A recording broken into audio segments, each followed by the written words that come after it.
राजू लकड़ियां उठाते हुए बुदबुदाता है। आज भी बस इतनी ही लकड़ियां इकट्ठा कर पाया हूँ। पता नहीं कब तक यूं ही चलता रहेगा। माँ को अच्छा खाना खिलाने का सपना बस सपना ही रह जाएगा। राजू लकड़ियां बेचने के बाद बचा कुचा खाना लेकर घर लौटता है, जहाँ उसकी माँ बैठी होती है। आ गया बेटा, बहुत थक गया होगा, आ बैठकर थोड़ा खा ले। माँ, आज बहुत अच्छी लकड़ियाँ मिली थी, बाजार में ठीक पैसे मिल गए। बस बेटा, भगवान से यही प्रार्थना है कि तुझे मेहनत का फल मिले। राजू माँ की बातों में खो जाता है और सोचता है कि अगर उसके पास कोई चमत्कारी तरीका होता जिससे वह अपनी माँ को आराम दे सकता। अगली सुबह राजू लकड़ियां बटोरने के लिए जंगल में जाता है। वह देखता है कि एक बूढ़े बाबा थके हारे एक पेड़ के नीचे बैठे हैं। बाबा बहुत भूखे लग रहे हैं। ये बाबा बहुत कमजोर लग रहे हैं, मुझे इन्हें अपनी रोटी दे देनी चाहिए। राजू अपनी रोटी निकालकर बाबा को देता है। बाबा, आप बहुत भूखे लग रहे हैं, ये लीजिए, थोड़ा खा लीजिए। बाबा मुस्कुराते हैं और रोटी खाते हैं। बेटा, तू बहुत नेक दिल है, बदले में मैं तुझे कुछ देना चाहता हूँ। बाबा अपनी झोली में हाथ डालकर एक पुराना सा चिराग निकालते हैं। यह कोई साधारण चिराग नहीं है बेटा, जब भी तुझे जरूरत हो इसे रगड़ना, लेकिन ध्यान रहे इसका उपयोग सिर्फ अच्छे कामों के लिए करना। राजू दीपक को देखकर अचरज में पड़ जाता है। लेकिन बाबा, ये तो बहुत पुराना लग रहा है, क्या ये सच में कुछ कर सकता है? बाबा मुस्कुराते हैं और गायब हो जाते हैं। राजू डर जाता है लेकिन चिराग को लेकर घर चला जाता है। रात को राजू दीपक को साफ करने की कोशिश करता है। जैसे ही वह उसे रगड़ता है, एक तेज रोशनी निकलती है और एक विशाल जिन प्रकट होता है। कहो मेरे मालिक, क्या हुक्म है? राजू घबरा जाता है और पीछे हट जाता है।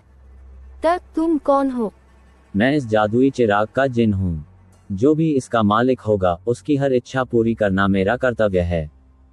राजू धीरे धीरे हिम्मत जुटाता है। अगर तुम सच में मेरी मदद कर सकते हो तो मेरी माँ के लिए अच्छा भोजन ला दो।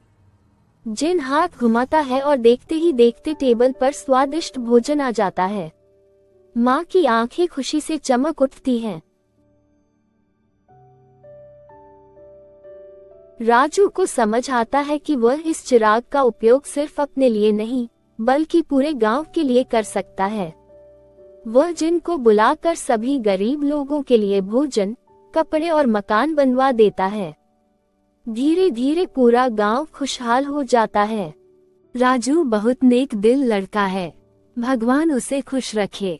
लेकिन ये सब देखकर गांव का लालची मुखिया भोलाराम जलने लगता है।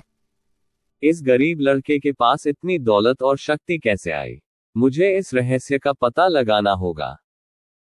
रात के अंधेरे में भोलाराम राजू के घर के पास छिपकर देखता है और जान जाता है कि यह सब जादुई चिराग की वजह से हो रहा है। अगले दिन वह राजू को अपने घर बुलाता है। बेटा राजू, मैं बहुत बीमार हूँ, क्या तू मेरी मदद करेगा? राजू को दया आ जाती है और वह चिराग लेकर मुखिया के घर जाता है। जैसे ही राजू चिराग टेबल पर रखता है, भोलाराम झपट्टा मारकर उसे उठा लेता है और रगड़ता है। क्या हुक्म है मेरे नए मालिक?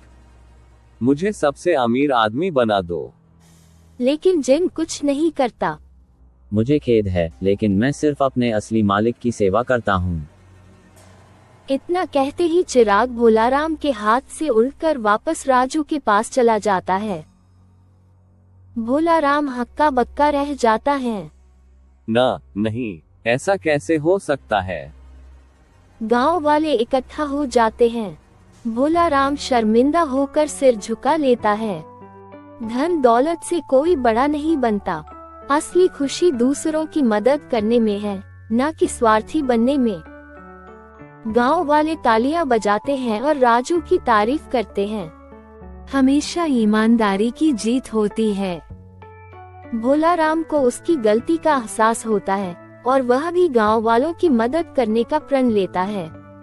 अंत में राजू अपने चिराग का सही इस्तेमाल करता है और गांव के सभी लोगों की मदद करता रहता है।